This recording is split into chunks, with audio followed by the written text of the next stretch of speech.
आज इस press conference में आप सभी मीडिया कर्मियों का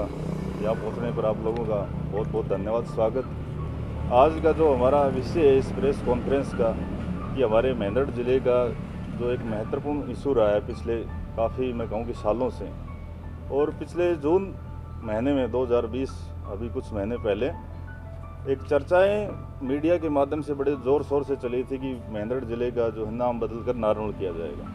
उसके बाद में हमारे क्षेत्र के लोगों ने इस बात का बड़े ज़ोर शोर से विरोध किया था कि भाई ये सब जो है ना यहाँ क्षेत्र के लोगों की जन भावनाओं के खिलाफ है और सरकार ऐसा न करे। अगर सरकार चाहे तो नारनौल को अलग ज़िला बना दे या जो भी अपने लेवल पे जो फैसला ले वो ले, लेकिन मेंढर जो एक ऐतिहासिक ज़िला है इसकी सीमाओं के साथ और इसके नाम के साथ कोई छेड़छाड़ नहीं की जाए। ये 3 जून 2020 को हरियाणा की जो कमेटी होती है, जो हरियाणा सरकार के उस विचाराधीन बनाई जाती है कि भी हमारे पूरे हरियाणा में कितने नए ज़िले बनेंगे, सब डिवीज़न बनेंगी और जो भी ब्लॉक बनेंगे उनकी सीमाएं बढ़ानी है, कम करनी है, किसी के नाम चेंज करना है, तो वो उस पर विचार करती हैं। और जब 3 जून 2020 को ये मीटिंग हुई और उसके बाद में ये खबर मीडिया के माध्यम से आई तो महेंद्रगढ़ में इसका बड़ी भारी शोर से इसका विरोध हुआ। और जहाँ तक दुष्यंत चौटाला जिसकी जवाबदेही थी, तो उन्होंने जब लोगों ने प्रयास किया कि भाई उनसे इस बारे में व्यू लिया जाए कि भाई क्या उनकी मंशा है, तो 5 जून 2020 को दुष्यंत चौटाला ने स्वयं अपने मुख से ये बात कही कि ये जो रिपोर्ट हम जिला उपायुक्त से लेंगे और जिला उपायुक्त जो ग्राम पंचायतें हैं पूरे ज़िले की, उनसे ये रिपोर्ट मांगेंगे भी ग्राम पंचायतें पूरे ज़िले की क्या चाहती हैं। वो चाहती हैं कि ज़िले का नाम बदलना चाहिए या नहीं बदलना चाहिए। अगर वो चाहते हैं कि बदलना चाहिए तो कमेटी जो है ना इस पर आगे कार्रवाई करेगी। उसके बाद में 22 जून 2020 को जो हमारे बनवारी लाल जी हैं, जो इस कमेटी के मेंबर हैं, उनसे जब महेंद्रगढ़ में मीडिया के साथियों ने पूछा कि भाई क्या इस प्रकार की कोई प्रतिक्रियाएं चली हुई हैं, तो उन्होंने स्वयं कहा कि हाँ, सरकार की जो कमेटी की जो मीटिंग है उसमें इस बारे में विचार किया गया था। जिला उपायुक्त इस बारे में जो है ना डिसीजन लेंगे और आप सब लोगों से राय ली जाएगी, उसके बारे में कमेटी आगे फैसला लेगी। उसके बाद में ये मामला ठंडे बस्ते में चला जाता है और काफ़ी बीच में इसमें समय निकल जाता है। अब जब विधानसभा का सत्र चला शीतकालीन 5 और मैं कहूँ कि 6 नवंबर को, जब 5 नवंबर को हमारे यहाँ के वर्तमान विधायक दान सिंह जी ने इस बारे में प्रश्न लगाया कि क्या सरकार महेंद्रगढ़ जिले का नाम बदलना चाहती है, तो स्वयं दुष्यंत चौटाला जो इस कमेटी के चेयरमैन हैं, उन्होंने ये बात कही कि हमारी इस बारे में कोई मंशा नहीं है और न ही सरकार के पास ऐसा कोई प्रपोजल आया हुआ है। और इस जो सीमाओं के छेड़छाड़ करने के लिए जो कमेटी बनाई है उस पर रोक लगी हुई है सेंट्रल सरकार की तरफ से कि 2021 की जो जनगणना है उसको पूरी किया जाएगा। तो मैं कहूँ कि मैंने उस समय भी आप लोगों को एक प्रेस नोट जारी करा था कि ये बात दुष्यंत चौटाला इसमें सरासर झूठ बोल गए और इस प्रकार की कोई रोक सेंट्रल सरकार की तरफ से नहीं लगी हुई है, क्योंकि उन्होंने कहा कि भाई ये कमेटी के पास ऐसा प्रस्ताव भी नहीं है और उन्होंने कहा कि रोक भी लगी हुई है, क्योंकि रोक की जो बात थी वो तो मार्च के महीने में सरकार ने हटा दी थी। और अगर रोक लगी हुई थी तो हमने पूछा था अगर सेंट्रल सरकार की रोक है तो ये 3 जून 2020 को जो कमेटी की मीटिंग हुई ये फिर किसके अधीन हुई, ये कमेटी बनाने की परमिशन किसने दी, और उसके बाद में जो इस कमेटी का जो समय 9 जुलाई 2020 को आगे 6 महीने के लिए बढ़ाया गया तो वो किसके अधीन बढ़ाया गया। तो एक तरफ उन्होंने झूठ बोला, दूसरी तरफ जो हमारे विधायक की विपक्ष के नेता की जहाँ जवाबदेही बनती थी कि उन्होंने ये सवाल वहाँ पूछने चाहिए थे कि भाई सरकार इस पर अगर रोक लगी हुई है तो किसके अधीन काम कर रही है। अब दूसरी बात आ जाती है जो सबसे गंभीर विषय है, जो मैं लेटर ये आप लोगों के बीच में दिखाना चाहूँगा और आपको इसकी एक कॉपी में दूँगा बाद में, कि ये सबसे कल रात को देर शाम को एक लेटर जो है ना जिला उपायुक्त के माध्यम से पूरे ज़िले के जितने भी वीडियोज़ हैं उनको भेजा गया है कि आप अपने स्तर पर जितनी भी हमारी ग्राम पंचायतें हैं उनसे ये रिपोर्ट इसमें लिखा हुआ है कि भाई ये लेटर। एक बात मैं और बताना चाहूँगा कि इससे पहले 3 बार जो है ना स्टेट गवर्नमेंट जिला उपायुक्त को भेज चुकी है, हालांकि सरकार ने और जिला उपायुक्त ने उस बात को पर्दे के पीछे रखा और महेंद्रगढ़ के किसी भी नेता को, किसी भी मीडिया के साथी को, किसी भी सरपंच को इस बात का नहीं पता चला कि इस प्रकार की कोई प्रतिक्रिया चली हुई है। अब उन्होंने इस लेटर में लिखा है कि 30 जुलाई 2020 और 15 सितंबर 2020 को जो लेटर जारी किया गया था उसको दोबारा रिवाइज किया गया है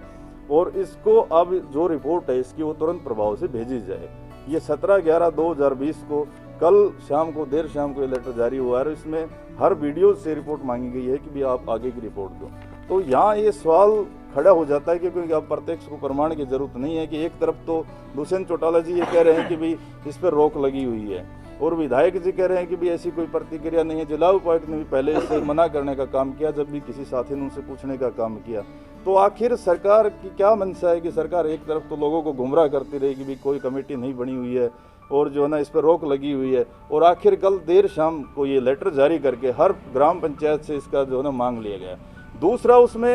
ये भी एक कारण है कि जो पंचायतों से जो मांगा गया है उसमें सेक्रेटरी से रिपोर्ट मांगी गई है और उसमें ये कहा गया है कि भी आप जल्दी इसकी रिपोर्ट दो। हमारा ये भी एक प्रश्न रहेगा कि अगर ग्राम पंचायतों से रिपोर्ट लेनी है तो हर जो है ना पूरे जिले में ग्राम सभाएं लगाई जाएं, और ग्राम सभा के माध्यम से जिस प्रकार से इन्होंने नया एक्ट लेके आए हैं कि भाई अगर भविष्य में राइट टू रिकॉल अगर किसी सरपंच को हटाना है तो वहाँ ग्राम सभाएं करी जाएंगी और उसका परसेंटेज देखी जाएंगी भी कितने लोग इस पक्ष में हैं। तो एक तो हम जिला उपायुक्त से सरकार से ये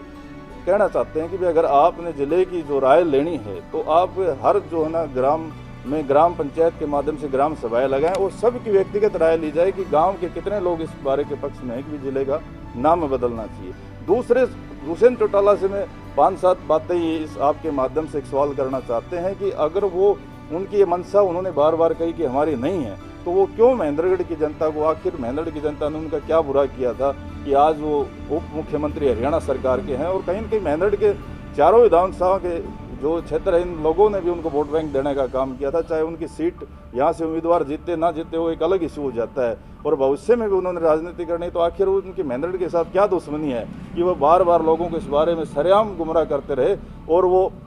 पर्दे के पीछे हरियाणा सरकार के माध्यम से, इस कमेटी के माध्यम से, विभाग के माध्यम से जिला उपायुक्त को बार बार इस बारे में लेटर जारी करवाते रहे।